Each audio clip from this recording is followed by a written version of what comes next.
वक्त सबसे tough team Bharat की है घर में हराने के हिसाब से। मगर जो तूती बोल रहा है भारत की क्रिकेट का और इस क्रिकेट टीम का, रोहित शर्मा की कप्तानी में टेस्ट क्रिकेट में मैं बात कर रहा हूं, वो ओवरसीज विक्ट्री से भी बन रहा है। इसलिए कि ना सिर्फ ये कंपेटिटिव रहते हैं ओवरसीज टेरिटरीज में, बल्कि मैचेस जीतते हैं। जब बात करते हैं इंडिया और बांग्लादेश की जो टेस्ट सीरीज का इख्तिताम हुआ कल, जिस तरह इंडिया ने बैटिंग की, देयर वर नो माइलस्टोन्स।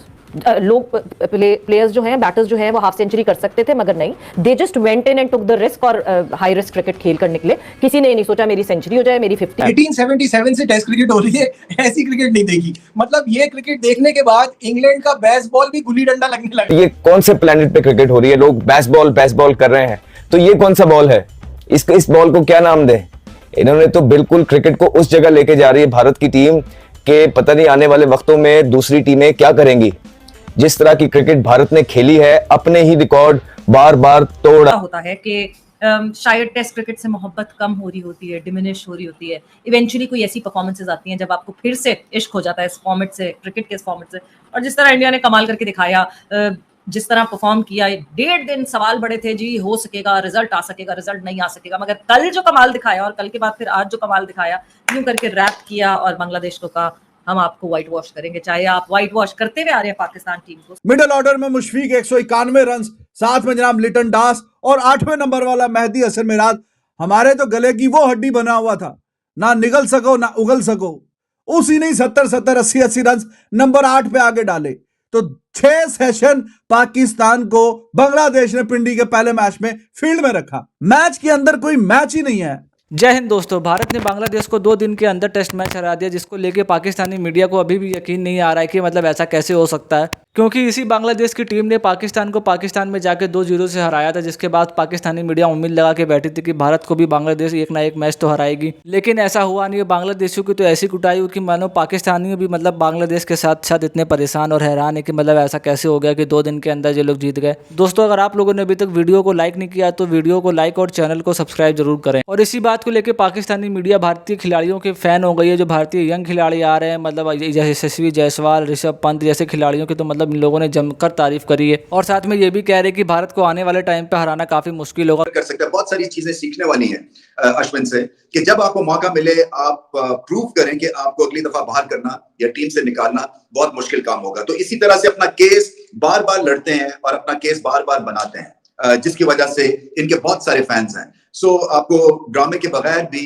एक क्रिकेटर ऐसा दिखता है जो कि काम पे यकीन रखता है और ब्लिंकर्स ऑन करके वो रिस्पेक्टफुली क्रिकेट को खेलते हैं। सो ओपिनियनेटेड भी है, मगर ओपिनियनेटेड ऐसे नहीं है ऑफ द फील्ड के बहुत ज्यादा कोई क्रिटिकल एनालिसिस किसी चीज की करते हो। एक इंटेलिजेंट इनकी टेक है ऑन द गेम और ये दिखती है उनके कमेंट से। इसी तरह से जडेजा जब भी मौका मिलता है बहुत ही आला ये क्रिटिकल मोमेंट्स पे अपनी ऑलराउंड स्ट्रेंथ दिखा। पर ये 2 शायद ऐसे क्रिकेटर्स हैं जिनकी क्रिकेट जो है हमने देखी अपनी आंखों के सामने कि किस तरह से ग्रो की है। पाकिस्तान में क्या होता है कि इनिशियल ग्रोथ के बाद एक तरह से प्लेटो हो जाता है और उसके बाद फिर ढलवान पे चली जाती है आपकी क्रिकेट या आपकी परफॉर्मेंस। बहुत सारी हमारे यहाँ ये एग्जांपल्स हैं, फास्ट बॉलर्स ले लें या बल्लेबाज ले लें। मगर भारत की जो एक ग्रेट सक्सेस की एक स्टोरी है वो यही है कि बहुत सारे क्रिकेटर्स जो हैं वो शुरू जब अपना करियर करते हैं तो सीख रहे होते हैं। सो एक लर्निंग कर्व पे जाते हैं और उसके बाद उठान पकड़ते हैं और उठान जो है वो बहुत देर तक वहां रहती है और वो परफॉर्मेंस जो है ना वो प्लेटो नहीं होती या गिरती नहीं है, क्योंकि उनको पता है कि पीछे बहुत ज्यादा कंपटीशन है। आपकी जो बेंच स्ट्रेंथ पे बहुत सारे ऐसे प्लेयर्स हैं जो आपको चैलेंज करते हैं। सो आपको हमेशा से अपनी परफॉर्मेंस जो है ना वो उठा के रखनी पड़ती है। इसलिए भारत की बी टीम और सी टीम्स भी मुकाबला आजकल डोमेस्टिकली कर रही है, बल्कि डी टीम भी बनाई हुई। इतना पोटेंशियल और टैलेंट है। स्ट्रेंथ टू स्ट्रेंथ अपनी टीम को लेके बढ़ा, प्लेयर मैनेजमेंट आपको दिखती है, आपको ईक्यू दिखती है, टेक्निकल एक्यूमेंट दिखता है, एक कंप्लीट पैकेज दिखता है। अश्विन की भी आज बात थी, उसने भी ये बात एग्जैक्टली बोली कि जब leader when he starts walking the talk things get easier for others to implement on the same ideas. India ने 380 रन बनाए 52 ओवर्स के अंदर, 8 रन से ऊपर का रन रेट था। इंडिया ने 272 रन करवाए बांग्लादेश से, उस 107 के रन की बात कर रहा हूँ, और बांग्लादेश की 17 विकेटें ली। जमीन आसमान का आपको परफॉर्मेंस में फर्क नजर आया। लोग महज बोलेंगे कि तुक्का है, लेकिन आज एक दफा पता चल गया कि जी WTC जो है, शायद जिसमें बहुत सारे फ्लॉज की लोग बात करते हैं कि फाइनल 1 नहीं होना चाहिए, फाइनल 3 होने चाहिए, लेकिन ये पता चल गया कि अगर WTC ना होता तो शायद आज आप इस तरह का मैच ना देखते, शायद आप इस तरह की एक्साइटमेंट ना देखते। तो कहीं ना कहीं WTC की वैलिडेशन भी थी ये test match. But all the credit lies with team India because the kind of the cricket they are playing, they are redefining the moments. ये जो डोमिनेंस, आज 18वीं कंसेक्यूटिव सीरीज विन है इंडिया की in last almost 13 years. Feb 2012 में ये unbeaten streak का आगाज हुआ था। आज 12.5 पौने 13 साल बाद आप घूम के देखते तो इंडिया की 18वीं कंसेक्टिव सीरीज विन है। इस तरह की डोमिनेंस तो ना स्टीव वॉ की ऑस्ट्रेलिया की थी, ना रिकी पॉन्टिंग की ऑस्ट्रेलिया की थी, ना क्लाइव लॉयड की वेस्ट इंडीज की थी। बिल्कुल इस तरह की डोमिनेंस जरूर है अली। और जिस तरह आपने कहा World Test Championship, obviously World Test Championship मेरे ख्याल से शुरुआत ही इसलिए हुई थी कि टीम्स एक दूसरे को पुश करें फॉर रिजल्ट, और आज जिस तरह जो वो पुश दिखा हमें फॉर द रिजल्ट, वो तो आपको वर्ल्ड टेस्ट चैंपियनशिप की वैलिडेशन देता है। बट एक क्लेम, एक बात जो जब हम रोहित शर्मा की तारीफ करते हैं तो उसके साथ एक बात अटैच होकर आती है, he has those weapons that he can play with. जिस टीम में बुमराह जैसा बॉलर हो, अश्विन जैसा एक्सपीरियंस एक कैंपेनर हो, एक बॉलर हो, जडेजा जैसा एक एक्सपीरियंस, वेपन्स है। रोहित शर्मा के पास वो वेपन्स हैं। हाँ वो ठीक है, वो किस तरह इस्तेमाल कर रहा है that matters, but still he has that asset. मैं 100% देन आपसे comparing them with the performances of Pakistan, do we have that available asset? नहीं, मैं आपसे बिल्कुल एग्री करता हूँ बात को। जब जिस 11 में जडेजा और अश्विन खेलते हैं वो 11 इंडिया की 11 नहीं होती, वो 13 होती है, क्योंकि वो पूरे बॉलर हैं, पूरे बैटर हैं, पूरे फील्डर हैं, पूरे स्ट्रेटेजिस्ट हैं, पूरे साइंटिस्ट हैं। अगर आप जडेजा की बात करें, टेस्ट क्रिकेट हिस्ट्री जो कि 150 साल पुरानी है, उसमें तीसरा most highest wicket taking left arm spinner बन चुका है। इंडिया की 11 में 2 ऐसे ऑलराउंडर खेलते हैं जो कि पूरी दुनिया में 11 है, और इंडिया की इस 11 में 2 मौजूद हैं जिनके 300 से ऊपर की विकेटें और 3000 से ऊपर के रन हैं, वो भी टेस्ट के अंदर।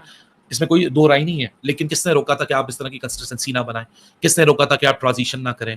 किसने रोका था कि आप अपनी एक्सपीरियंस, जिन लड़कों को आपने शुरू में चांसेस दिए और आपने डिस्कार्ड कर दिया, किसने बोला था कि आप उनको वो रन ना दें? कि मिडिल ऑर्डर में मुशफीक 191 रन, साथ में जनाब लिटन दास और 8वें नंबर वाला मेहदी हसन मिराज हमारे तो गले की वो हड्डी बना हुआ था, ना निगल सको ना उगल सको।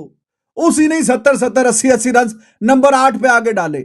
तो 6 सेशन पाकिस्तान को बांग्लादेश ने पिंडी के पहले मैच में फील्ड में रखा। मैच के अंदर कोई मैच ही नहीं है, मैच के अंदर कोई मुकाबला ही नहीं है। वन साइडेड भी शायद इसको कहना, पता नहीं जस्टिस कर पाएगा कि नहीं, इंसाफ कर पाएगा कि नहीं।